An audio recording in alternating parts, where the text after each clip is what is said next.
Okay, so Thomas, what was your reaction when you heard that you were gonna be the opening speaker in Pride 2011? Hi, babies. Well, I was really flattered, and my immediate response was, "Hell yeah, I'll do it." And then it dawned on me, like, "Oh my God, I have to public speak," which I don't do. I've done television, but I've never spoken to a large crowd before. But I figured the message is important enough, so I get through whatever butterflies I need to do it. Yeah.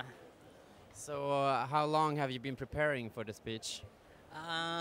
Well, having 3 children, it's really hard to squeeze in anything, so I have to say I was preparing up until right now. Yeah. Okay. So, when did you arrive to Sweden? We arrived Saturday afternoonish. We got to our hotel. We've been sleeping in 5-hour shifts. We will wake up in the middle of the night and then go back to sleep when everyone's awake, and we just have to get acclimated. So, have you seen anything in the city? Nothing yet. We've only seen boats, and haven't seen a Swedish meatball yet, but I plan on eating one. How was the response to the speech? The audience was, Very receptive, very warm. In the United States, I'm used to speakers getting up on stage and everybody's just kind of minding their own business, not paying attention. And everybody was listening, and I felt loved. It felt good. It felt good to speak. Could you see their reaction from, the faces from the stage? Yes, I saw people smiling. I mean, I tried to look at different faces, but I kept on going back to certain ones.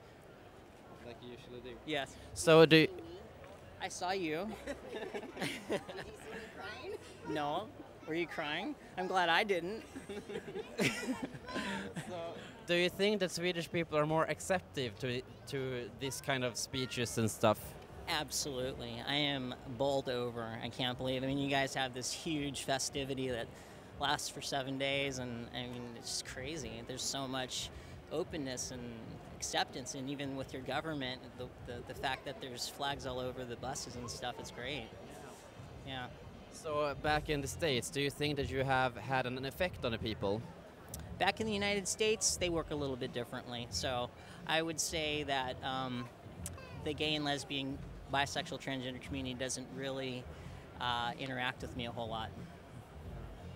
I mean, here in Sweden, people know you and they adore you. And what do you feel about that? That's the first time I've heard these things since arriving, and it's hard for me to believe, but I'm actually seeing it. So it feels incredible. So, a little more serious things. In Sweden, in order to legally change your sex, you have to, and to become a citizen, you have to be unmarried and sterilized. So you're not gonna be able to do what you did back in the States. So what is your response to that? Well, I recently learned of this, and that's why I knew I had to come out here. But I think it's a law that's barbaric, and it needs to be addressed and overturned immediately, because for people in Sweden not to be able to have the same kind of rights and family that I'm enjoying and sharing with my wife and children I can't imagine life without my children. So Swedish people definitely need to have that. You said that you were not living the American dream, but The human dream. Yeah. That's what it is. It's a basic human right to have your own children, to procreate, to be parents, even if you're not biologically related. Exactly. So this year's theme at Pride is openness. So what is your first thought when you hear that? I thought excellent theme, because it falls in line with the way my family lives our lives right now. We've been open, and we continue to speak openly about our family, and hope to destroy the harmful stereotypes that are suppressing people, like people in Sweden. Yeah. Okay, so you have, back to your family, back to them, they're adorable children. You have 3 children. First came 2008, and the last one last year. What do you think is going to be the issue for them when they are growing up, or do you think that everyone will be more open-minded in the future? Well, when this story came out about me, it was a sensational story, but we're trying to crash down those barriers now, and I know tons of trans men who have already given birth, so in the future it's going to be a non-issue, and people aren't going to be shocked, it's just going to be accepted. But going through school, children get bullied, And for all kinds of reasons, I'm biracial, I got bullied, but we're just teaching our children love, fairness, respect for other people, and hope that other parents teach the same thing to their children. So what is the biggest change you want to see in the future?